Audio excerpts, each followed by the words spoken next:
Hey everyone, and welcome back to another explainer. If you are someone who is absolutely fascinated by complex chronologies, well, you are in exactly the right place today.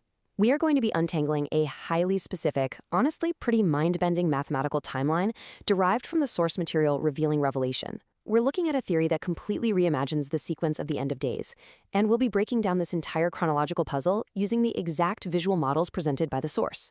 Okay, let's dive into this. For literally generations, the dominant traditional belief has been that the biblical end of days timeline spans a total of 7 years, right? But the material we are examining today presents a really bold counterargument. The proposition here is that we've actually been missing the bigger picture all along, and that the timeline is not 7 years, but exactly 14. To wrap our heads around how they reach that conclusion, we really need to look at how time is being measured. So the traditional theory takes 3 very specific biblical time frames: 42 months, 1,260 days, and a period known as time, times, and half a time. Traditionally, folks just overlap these. The argument is that they're basically just different ways of describing the exact same concurrent 7-year window. But the sequential theory we're exploring today argues the exact opposite. The claim is that there is no way these are overlapping periods.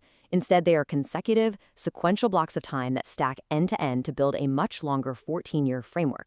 And the entire core of this mathematical counterargument rests on one specific number, 10.5. When you stop overlapping those 3 mysterious time periods and instead just add them up sequentially, the total comes out to exactly 10.5 years.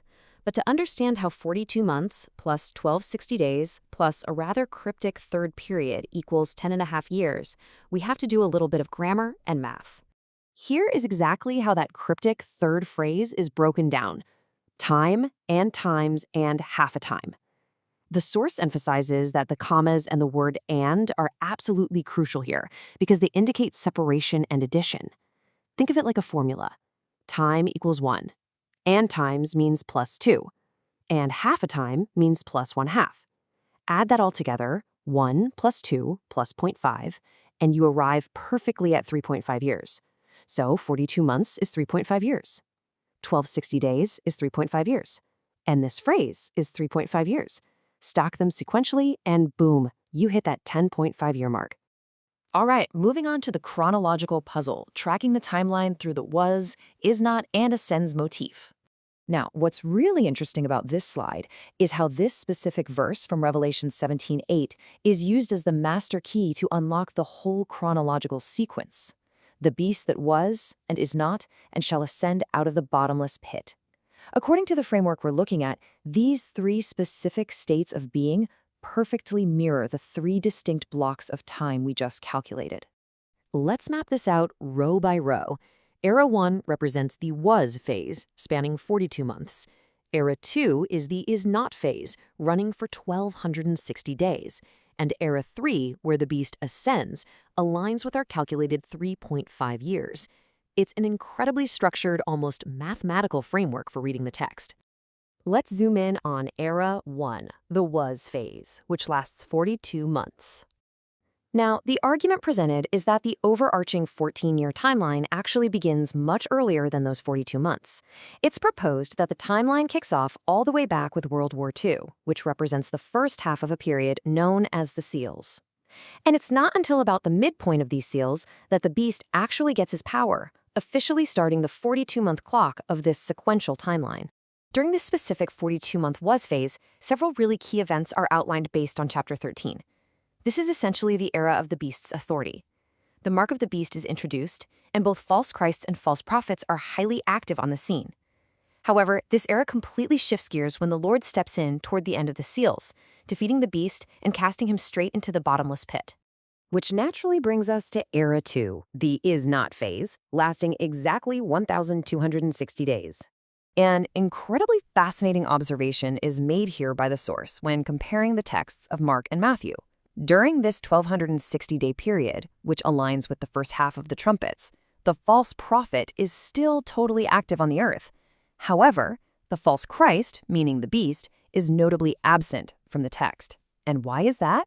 Because exactly as the motif states, he is not. He is currently locked away in the pit. So what exactly is happening while the beast is locked away?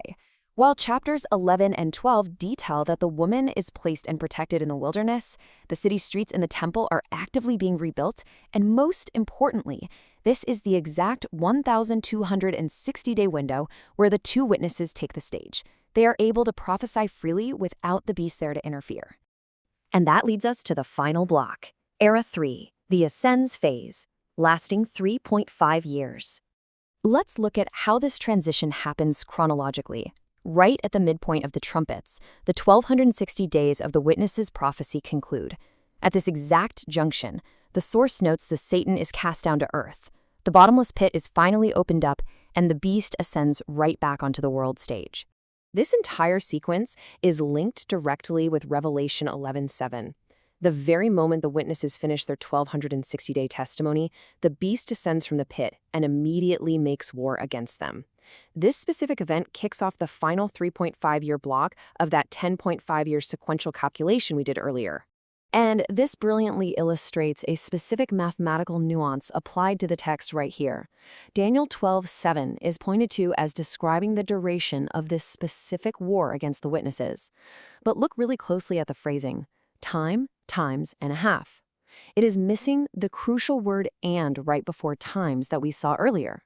The argument is that this tiny omission mathematically changes the whole formula to 1 plus 2.5, meaning this specific war lasts for exactly 2.5 years out of that final 3.5-year phase.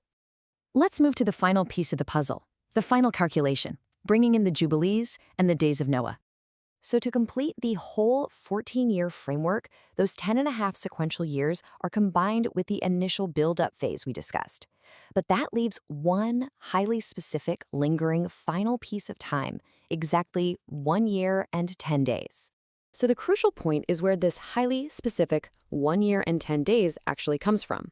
The source connects this time frame to the text stating the end will be as it was in the days of Noah, pointing out that the flood lasted exactly 1 year and 10 days. Furthermore, they reference Leviticus 25, arguing that a Jubilee year, the 49th year, is uniquely sounded after a duration of exactly 1 year and 10 days. So it's posited that the 14th and final year of this tribulation timeline aligns perfectly with this elongated 49th Jubilee year. When you step back and look at the whole shebang together, you can clearly see this complete mathematical framework. It is a completely linear journey. It starts with the events of WWI, leading right into the beast's 42 months of power. That is followed sequentially by the 1,260 days of the witnesses while the beast is absent, which transitions into the 3.5 years of his return, and finally concludes with a Jubilee period of 1 year and 10 days. Everything just stocks end to end equal exactly 14 years. Whether you agree with this particular interpretation or you firmly stick to the traditional views, you have to admit this framework presents a highly structured, fascinating, chronological alternative. And it leaves us with a pretty provocative question to ponder. If complex, interlocking chronologies exactly like this are hidden in plain sight, how might reading other ancient texts sequentially, rather than concurrently, mathematically reshape our entire understanding of history? Thanks so much for joining me for this explainer. Keep questioning and keep learning.